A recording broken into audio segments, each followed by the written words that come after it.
ভিতরে এখন হচ্ছে প্রেয়ার, তো যার জন্য কিন্তু ভিতরের দরজাটা বন্ধ করে রেখেছি। তো এখানে বোটিং করতে কিন্তু দারুণ লাগছে। জেনারেলি আমি জল ভয় পেলেও এই বোটিং জিনিসটাকে কিন্তু আমি খুব এনজয় করি, যে তারাও চায় যে এখানে কিন্তু লোকজন আসুক।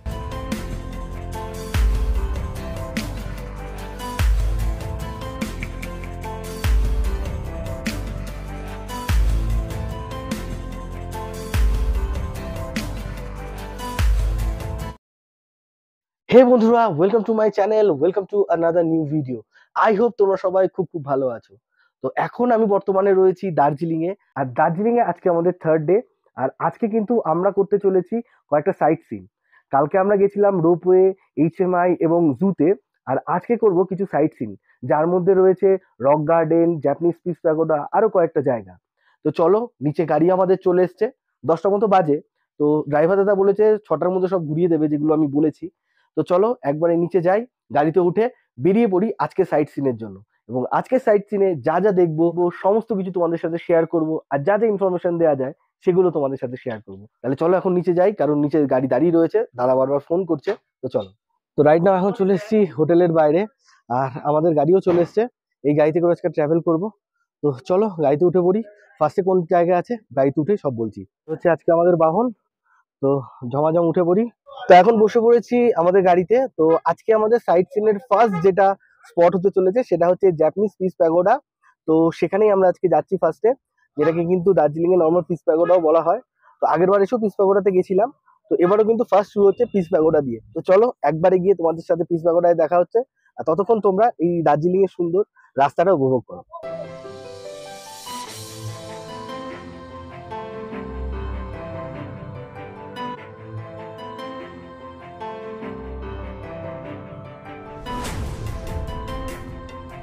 তো এখন আমরা চলে এসেছি জাপানিজ পিস প্যাগোডার সামনে। এটাই আজকে আমাদের ফার্স্ট সাইট সিনের ভিজিট। তো এর আগে আমি যখন এসেছিলাম তখনও কিন্তু এখানেই ফার্স্ট ভিজিট করেছিলাম। মানে সাইট সিন যে ট্যুরগুলো হয় না, সেগুলো করার সময় আমি দেখেছি সবার ফার্স্টে জাপানিজ পিস প্যাগোডাতে নিয়ে আসে। তো আমি হোটেলের যে দাদার সাথে কথা বলছিলাম, সে বলছিল তোমরা পায়ে হেঁটেও যেতে পারো। তো আমি বললাম যে না, পায়ে হেঁটে তো কালকে ঘুরেছি, আজকে গাড়ি করেই যখন যাচ্ছি তার মধ্যেই ইনক্লুড করি। তো তোমরা যদি পায়ে হেঁটেও আসতে চাও তাহলে কিন্তু জাপানিজ পিস প্যাগোডা আসতে পারো। বাট আমরা যেহেতু সাইট সিনের মধ্যে এটা রেখেছি, তো আমরা গাড়িতে করে এসেছি। এই হচ্ছে জাপানিজ পিস প্যাগোডাতে যাওয়ার সিঁড়ি। এইখান থেকে উঠে ওই দিক দিয়ে গিয়ে কিন্তু আমাদের ওখানে যেতে হবে। তো চলো।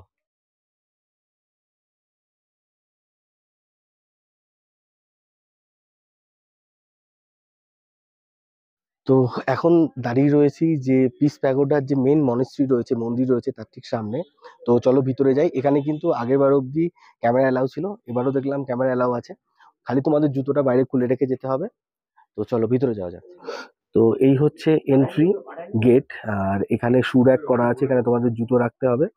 আর এই মন্দিরটা কিন্তু মানে মনেস্ট্রিটা সকাল 4:30 থেকে 6টা এবং বিকালবেলা আবার 4:30 থেকে 6:30 অবধি খোলা থাকে।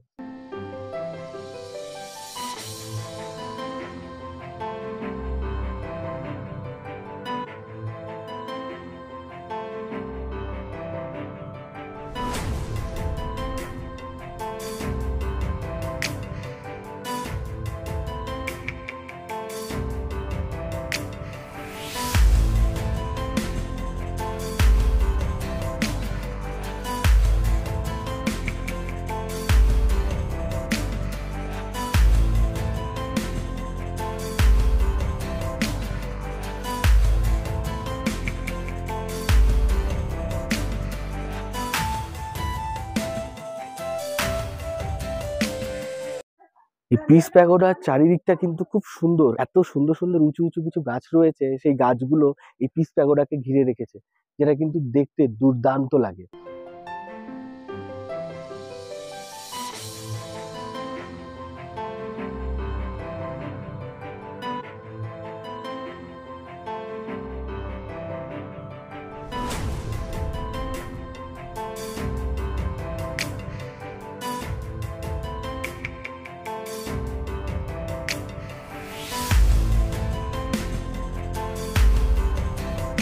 এই পিস প্যাগোডার উপরে এই চারিদিকে কিন্তু গৌতম বুদ্ধের যে জীবন দশা সেটা কিন্তু সুন্দর করে বর্ণনা করা রয়েছে। এর আগেও আমি এখানে এসেছি, এছাড়া পুরীর পিস প্যাগোডাও কিন্তু ঘুরেছি, দুটোই কিন্তু খুব সুন্দর। আর এই পিস প্যাগোডার উপর থেকে খুব সুন্দর একটা ভিউ পাওয়া যায়, এইখান থেকে দার্জিলিং শহরের দারুণ একটা ভিউ পাওয়া যায়, দারুণ। পিস প্যাগোডা দেখা আমাদের কমপ্লিট, এবার আবার গাড়িতে উঠে পড়বো, তারপরে দেখা যাক আমাদের ড্রাইভার দাদা আমাদের কোথায় নিয়ে যায়। আসলে আমি মোটামুটি ওনাকে বলে দিই এই জায়গাগুলো ঘুরবো, তারপর উনি যেটা সুবিধা হবে সেই অনুযায়ী কিন্তু আমাদের নিয়ে যাবে। তো চলো দেখা যাক এরপরে গন্তব্য কি হয়। তো পিস প্যাগোডা থেকে বেরোলাম, এখন আমাদের ভাইয়া বললো আমাদের নেক্সট ডেস্টিনেশন হচ্ছে রক গার্ডেন। তো চলো।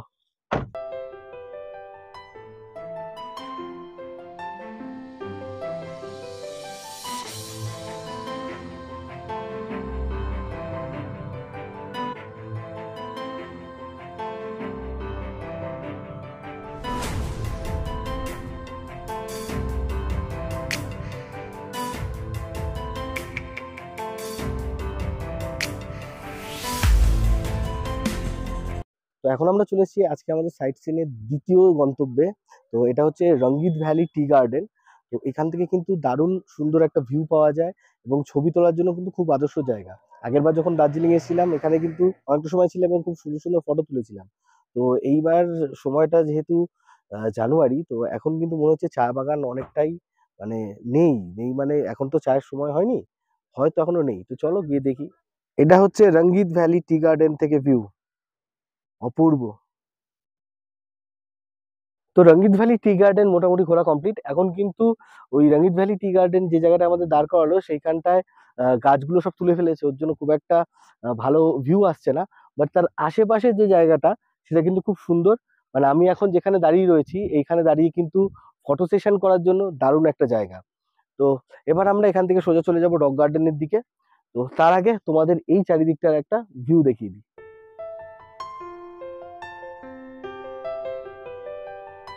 তো এখন আমরা রয়েছি গঙ্গা মায়া পার্কের সামনে।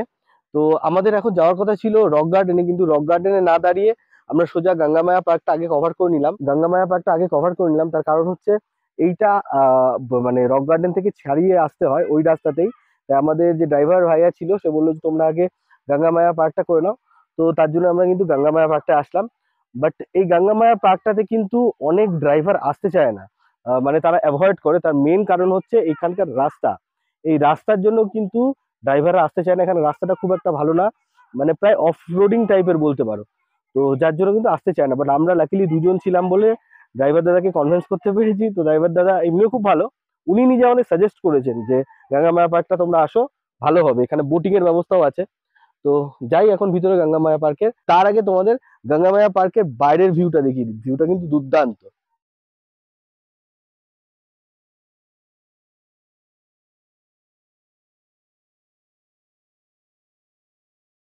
দেখো আমি গঙ্গামায়া পার্কের একদম উপরে রয়েছি, ওটা হচ্ছে গঙ্গামায়া পার্কের এন্ট্রি, আর ওটা হচ্ছে টিকিট কাউন্টার। জাস্ট ভিউটা দেখো, দারুণ।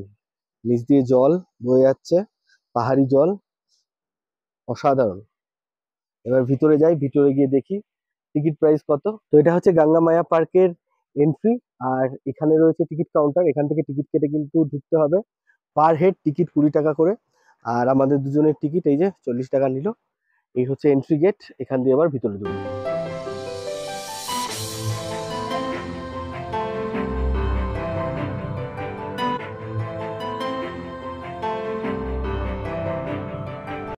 গঙ্গারামা পার্কে ঢুকেই একটু গেলেই তোমরা এখানে একটা এরকম ছোট ব্রিজ পাবে, আর ওইদিকেও একটা ছোট ব্রিজ রয়েছে, আর তার নিচ দিয়ে বয়ে চলেছে নদী, সুন্দর।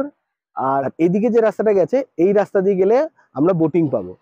তো আগে একটু ওই দিকটা থেকে ঘুরে আসি, তারপরে ওইদিকে যাব। রক গার্ডেন যেরকম অনেকটা জায়গা নিয়ে, গঙ্গামায়া পার্কটাও কিন্তু দেখে মনে হচ্ছে প্রথম দেখাতে বেশ অনেকটা বড় জায়গা নিয়ে। এই গঙ্গামায়া পার্কে কিন্তু ঘোরার জন্য আমার মনে হলো যে খুব ভালো একটা জায়গা ছবি টবি তোলার জন্য। জেনারেলি এখন কিন্তু যা শুনলাম আমাদের ড্রাইভার দাদার কাছ থেকে, যে এই দিকটায় কিন্তু বেশিরভাগ মানুষ আসতে চায় না এখন, রাস্তা খারাপের জন্য। বাট এই জায়গাটা কিন্তু খুবই সুন্দর, মানে অন্যান্য যে কটা জায়গা আছে তার মতনই কিন্তু এই জায়গাটাও খুব সুন্দর। তো এখন আমরা যাচ্ছি গঙ্গামায়া পার্কে বোটিং এর ওখানে বোটিং করতে। তো পার্কটা এমনি বেশ মোটামুটি ভালো, ছবি টবি তোলার জন্য কিন্তু খুব দারুণ জায়গা। আমার তো বেশ ভালোই লাগলো, অনেকটা রক গার্ডেন মতনই।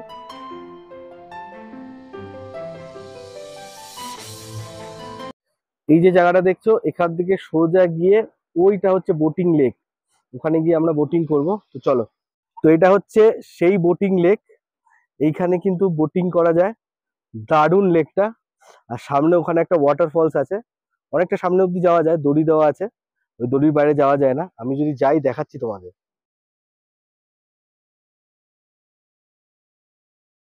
এটা হচ্ছে বোটিং এর জন্য টিকিট কাউন্টার, আর এটা হচ্ছে লেক। এই লেকের এই পাশেই রয়েছে টিকিট কাউন্টার, এখান থেকে টিকিট কাটতে হবে পার হেড 50 টাকা করে। তো টিকিট কেটে নিলাম এখান থেকে, এখানে কিন্তু পার হেড 50 টাকা করে টিকিট নিল। মোটামুটি 15-20 মিনিট মতো তোমরা এখানে বোটিং করতে পারো, বাট ফাঁকা রয়েছে বলে দেখি কতক্ষণ করা যায়।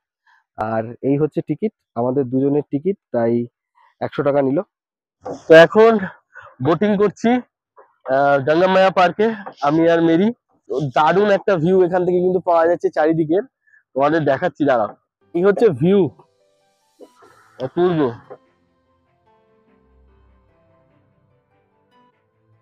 সামনে একটা ঝর্ণা আছে, but ঝর্ণার আগে একটা দড়ি দেওয়া আছে, ওর বেশি আমরা যেতে পারবো না। তা দেখো, অপূর্ব। Wow.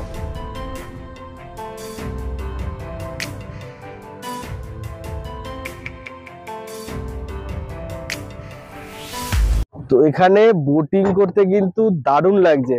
জেনারেলি আমি জল ভয় পেলেও এই বোটিং জিনিসটাকে কিন্তু আমি খুব এনজয় করি। মোটামুটি গঙ্গামায়া পার্কের অথরিটির সাথে কথা বলে যা বুঝলাম, যে তারাও চায় যে এখানে কিন্তু লোকজন আসুক, বাট এখানকার রাস্তা সত্যি এতটা খারাপ যে এখানে কিন্তু মানে ড্রাইভাররা বেসিক্যালি আসতে চায় না রাস্তা খারাপের জন্য।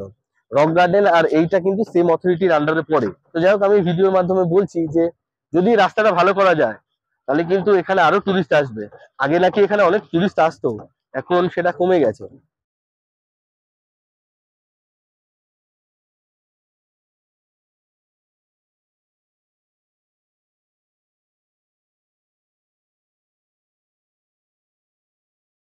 গঙ্গা মায়া পার্ক আমাদের ঘোরা কমপ্লিট হয়ে গেল। এবার আমরা যাব রক গার্ডেনে। রক গার্ডেনে গিয়ে সবার আগে লাঞ্চ করব, তারপরে রক গার্ডেনে ঢুকবো। এখানে আপাতত দাঁড়ালাম, এখানে ছোট একটা দোকান আছে, এখান থেকে একটু চা খাবো। তো চাটা খেয়ে নি, তারপরে রক গার্ডেনে যাচ্ছি। আর বারবার যেটা বললাম, এই জায়গাটার সিনারিক বিউটি কিন্তু দারুণ, বোটিং করতে দারুণ মজা লাগে। যেহেতু এখানে লোকজন সেরকম আসে না, আমরাই ছিলাম, শুধু আমরাই বোটিং করেছি। তার জন্য দাদারা যারা ছিল তা বললো আপনারা যতক্ষণ ইচ্ছা বোটিং করুন।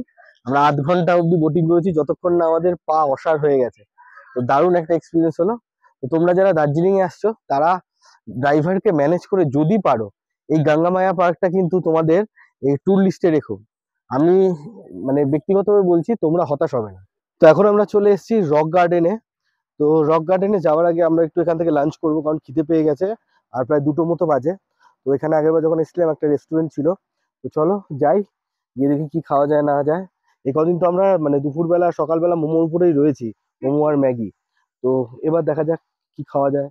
তবে এখানে আগেরবার যখন আমরা এসেছিলাম তখন মোমো খেয়েছিলাম, চাউমিন খেয়েছিলাম, আরো অনেক কিছু হয়তো আছে, গিয়ে দেখি কি আছে। তো এটা হচ্ছে রক গার্ডেনের নিচে একটা রেস্টুরেন্ট, এখানে মোটামুটি তোমরা টুকটাক খাবার পেয়ে যাবে কাজ চালানোর মতো। তো এই হচ্ছে মেনু, এখানে যা যা আছে এগুলো তোমরা পেয়ে যাবে। এটা রেস্টুরেন্ট, এটা কিন্তু রক গার্ডেনের এখানে কিন্তু এই একটাই রেস্টুরেন্ট আছে, তাছাড়া ছোটখাটো দোকান আছে। আর এই হচ্ছে জিনিসপত্র মেনু, কি কি আছে না আছে। Veg fried rice, egg fried rice, chicken fried rice, chowmein, momo, সবকিছুই কিন্তু মোটামুটি রয়েছে কাজ চালানোর মতো।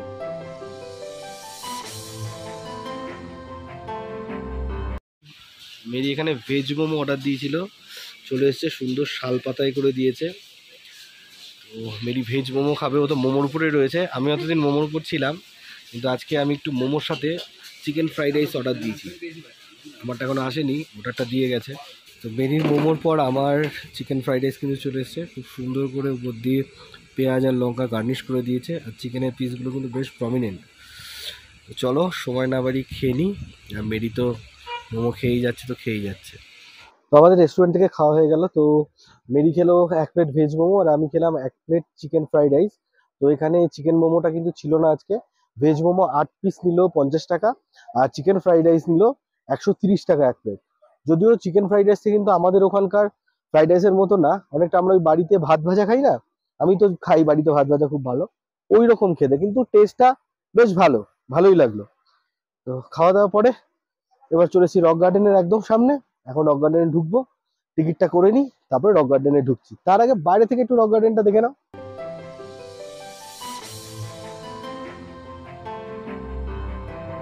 তো এটা হচ্ছে রক গার্ডেনের টিকিট কাউন্টার, আর কেটে এখান দিয়ে ঢুকতে হবে। তো পার হেড টিকিট কিন্তু এখানে 20 টাকা। তো চলো টিকিটটা আগে কেটে নিই, তারপরে ঢোকা যায়। এটা হচ্ছে রক গার্ডেনের টিকিট, এটা কিন্তু পার হেড 20 টাকা করে। আমরা যেহেতু দুজন আছি তো আমাদের 40 টাকা পড়েছে।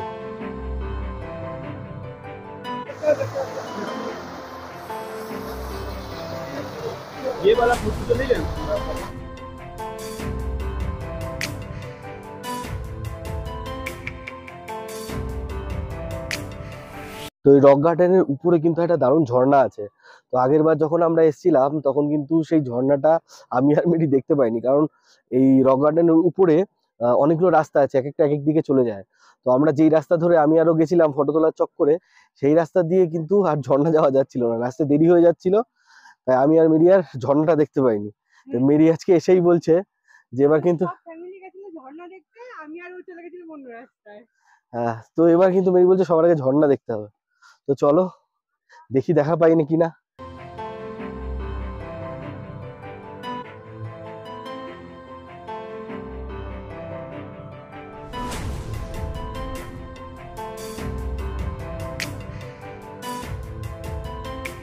এই হচ্ছে রক গার্ডেনের সেই ঝর্ণা যেটা দেখার জন্য আমরা এতটা উপরে আসলাম। এটা কিন্তু শীতকালেও বেশ সুন্দর লাগছে। আমরা আগেরবার যখন এসেছিলাম তখন গরমকাল ছিল, তখন আরো ভালো ছিল, বাট এখনো কিন্তু খুবই সুন্দর লাগছে। এখানে এসে অনেকে দেখবা যে নেপালি কস্টিউম পরে ছবি টবি তোলে না, এখানে কিন্তু সেটা করা যায়। এখানে কিন্তু নেপালি কস্টিউম পরে ছবি তুলতে পার হেড 50 টাকা করে লাগে। আর এই যে এইখানে সব কস্টিউম নিয়ে বসে রয়েছে, এখানে বললে কিন্তু তোমাকে সাজিয়ে দেবে, তারপরে তোমরা ঠিক এরকম ভাবে ফটো তুলতে পারবে। তো এবারের মতো রক গার্ডেন ঘোরা কমপ্লিট। ওই ঝর্ণার ওখানে কিন্তু বীভৎস ঠান্ডা লাগছিল, ঠান্ডা জল পড়ছে আর চারিদিকে কানে ফানে কিন্তু বিরাট ঠান্ডা লাগছে। আমার অলরেডি কিন্তু কান বন্ধ হয়ে গেছে, এই ঠান্ডার মধ্যে কান খুলে ঘুরছি, বীভৎস ঠান্ডা। এই রক গার্ডেনে এতটা উঠে আসার কিন্তু একটাই মানে এই ঝর্ণাটা, আর নিচে ওই বসে ফটো তোলা, এছাড়া এই সৌন্দর্য, তাছাড়া কিন্তু আর কিছু নেই। মোরাললেস বেশ ভালো। তবে আমার গঙ্গা মাইয়া পার্কটা বেশি ভালো লেগেছে, যেহেতু এটা এবার প্রথম দেখলাম আর রক গার্ডেনটা যেহেতু আগেরবার দেখা ছিল, তাই জন্য আমার কাছে গঙ্গা মাইয়া পার্কটা বেশি ভালো লেগেছে। এই রক গার্ডেনে কিন্তু প্রচুর ফুল রয়েছে, কিন্তু সেই ফুলগুলো কিন্তু তোলা যাবে না। যদি কেউ এই ফুলগুলো তোলে তাহলে তার কাছ থেকে কিন্তু 500 টাকা করে ফাইন নেবে। আগের বারও যখন আমরা এসেছিলাম তখন এই বোর্ডটা লক্ষ্য করিনি, বাট এবার দেখলাম। হয়তো অনেকে ফুল টুল তুলতো। তো তোমরা যদি এই রক গার্ডেনে আসো, আশেপাশে অনেক ফুল দেখতে পারবে। হ্যাঁ, আগের বার বোর্ডটা ছিল না। তো তোমরা যদি রক গার্ডেন ঘুরতে আসো, এত ফুল টুল দেখে ফুল টুল কিন্তু ছিঁড়তে যেও না, তাহলে কিন্তু 500 টাকা ফাইন হয়ে যাবে। রক গার্ডেন দেখে এখন বেরোচ্ছি, এরপর আমরা যাব ডালি মনেস্ট্রিতে। তো আগের বার ডালি মনেস্ট্রি যাওয়া হয়নি, এর জন্য এবার ডালি মনেস্ট্রিটা যাচ্ছি। তো চলো বাইরে বেরিয়ে দাদাকে ফোন করি, ড্রাইভার দাদাকে।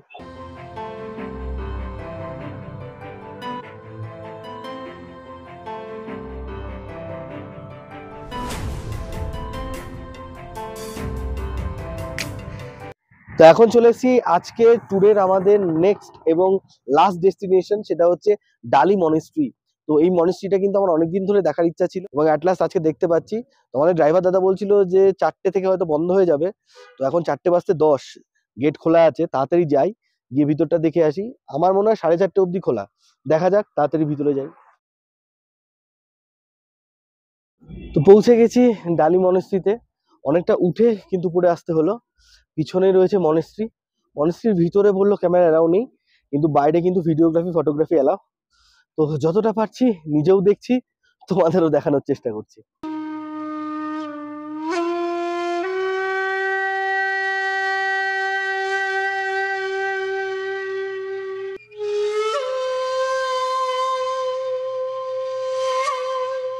তো ভিতরে এখন হচ্ছে প্রেয়ার, তো যার জন্য কিন্তু ভিতরের দরজাটা বন্ধ করে রেখেছে, মানে একটা পর্দা দিয়ে রেখেছে, ভিতরে যাওয়া যাচ্ছে না। হয়তো প্রেয়ারের পর ঢুকতে দেবে। তো আমরা কিছুক্ষণ ওয়েট করব, চারিদিকটা ঘুরে দেখব, তারপরে ভিতরে যাব। ভিতরে হয়তো ক্যামেরা এলাও করবে না। সো ভিতরে দেখবো কি আছে, দেখে এসে তোমাদের জানাবো। তবে বাইরেটা কিন্তু খুব সুন্দর, অনেকটা বড় জায়গা, দেখার জন্য কিন্তু খুব সুন্দর। দেখতে কিন্তু মনেস্ট্রিটা দারুণ। এর আগে আমি যতবার দেখেছি, ভিডিওতে দেখেছি, ফটোতে দেখেছি, চাক্ষুষ দেখার সৌভাগ্য প্রথম হলো। তো আমার খুব ইচ্ছা ছিল এই ডালি মনাস্ট্রিটা দেখার, তো সেটা হলো। এবং আশা করছি আমার মাধ্যমে তোমরাও কিছুটা উপভোগ করতে পারলে এই মনাস্ট্রির সৌন্দর্যতা।